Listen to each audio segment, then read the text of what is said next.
Lockdown से पहले गीता के घर का नजारा कुछ ऐसा था कि रोहन ऑफिस जाता था और शिविन स्कूल। जिनके घर से जाने के बाद गीता काम खत्म करके बाकी समय आराम करती थी।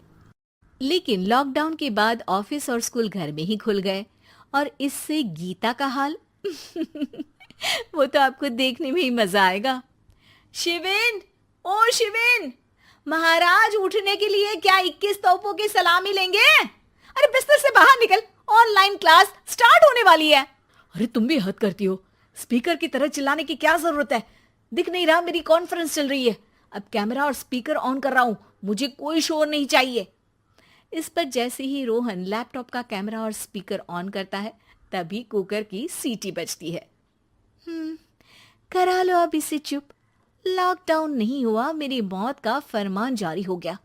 दोनों बाप बेटे ने नाक में दम किया हुआ है।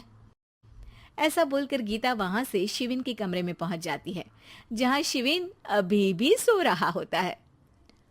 ओ आलसी, अब अगर 5 मिनट में नहीं उठाना तो आज तेरा गेम और यूट्यूब कैंसिल। माँ की बात सुनकर शिविन बिना 1 मिनट गंवाए उठ खड़ा होता है। उठ गया, अभी नहाकर भी आता हूँ। ये नाटक कहीं और, मुंह पर गीला कपड़ा मार और पढ़ने बैठ। शिविन की ऑनलाइन क्लास स्टार्ट हो जाती है, जिस पर गीता उसे वहां बिठाकर रसोई में चली जाती है। थोड़ी देर में उसे कमरे से कुछ आवाज सुनाई देती है, जिसे सुनकर वो कमरे में वापस आती है।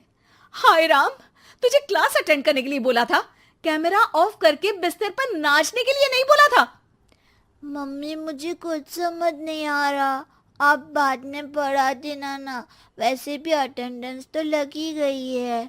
हाँ हाँ बेटा, जरूर बन जा। तू अभी से हम सबका बाप बन जा। अरे नहीं मतलब कहाँ से लाते हो इतना दिमाग, और पढ़ाई करते हुए ये चला कहाँ जाता है? नाइस क्वेश्चन, दिमाग से पूछकर बता दूंगा। शिविन की बातों से परेशान होकर गीता उसे मारने के लिए जैसे ही आगे बढ़ती है तभी वो कमरे से बाहर भाग जाता है। अब शिविन आगे आगे और गीता हाथ में चप्पल पकड़े उसके पीछे पीछे पूरे घर में दोनों घूम रहे होते हैं।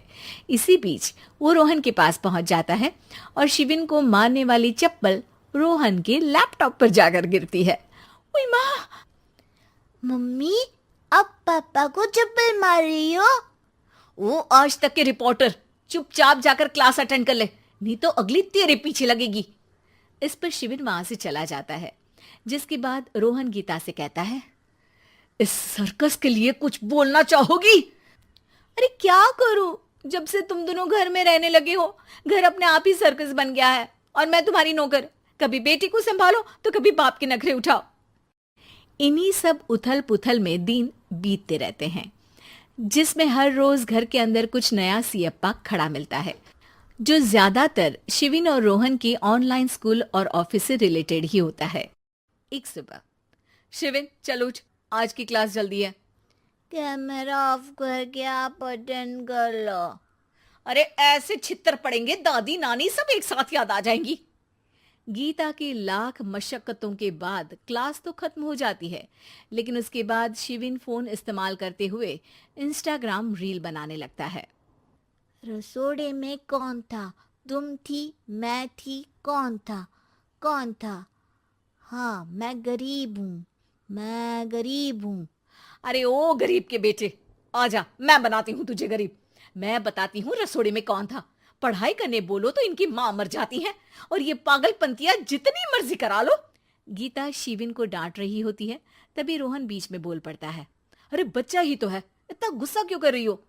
बेटे का साथ देने की इसी एक कोशिश में अब शिविन के साथ साथ रोहन भी गीता के गुस्से की सूली पर चढ़ जाता है। अगर बेटे पर इतना ही प्यार आ रहा है तो इसे क्लास अटेंड क्यों नहीं कराते, इसका होमवर्क क्यों नहीं कराते? उस समय तो बहुत जल्दी मीटिंग आ जाती है, वो काम मैं करूं और यहाँ इस बेफिजुली की चीज में तरफदारी करके बन जाओ महान। हे भगवान, कोई तो इनके ऑफिस और स्कूल खुलवाओ, मैं इन्हें और घर में नहीं सह सकती। अरे कुछ और मांग लेती, क्योंकि तुम्हारी ये विश इस साल तो पूरी होने से रही, कोरोना। हाय नास पिटे ने जिंदगी ही बर्बाद कर दी। खाए कोई पचाए कोई, कल मुझे चुन चुन कर सबको मेरी बद्दुआ लगेगी। उन्होंने दुनिया का और इन बाप बेटे दोनों ने मेरा जीना मुश्किल कर दिया। गीता वहां से चली जाती है, जिसके बाद रोहन शिविन से कहता है, अरे तुम्हारी मम्मी इतनी भड़की हुई क्यों है? आपकी वजह से पूरा समय घर में रहते हो और उस पर कोई काम कराने की जगह बस ऑर्डर देते रहते हो। अच्छा बेटे, सारा इल्जाम मुझ पर? पूरा दिन तो वो तुम पर ही चिल्लाती है। हाँ, मतलब दोनों का 50-50 है, कुछ करना पड़ेगा। वो कहते ना, make the best out of worst. I have an idea. वैसे तुम्हारी माँ सही कहती है, बहुत जुबान चलाने लगे हो, कम बोला करो। अगली सुबह रोहन और शिविन अपनी गलती को सुधारने के लिए गीता के उठने से पहले घर का आधा काम खत्म कर देते हैं, जिसे देखकर गीता खुश हो जाती है और फिर बाकी बचा काम वो तीनों मिलकर पूरा कर लेते हैं। जिसके बाद अब वो सब मिल बांट कर हर काम में एक दूसरे की मदद करते हुए लॉकडाउन का मजा लेने लगते हैं।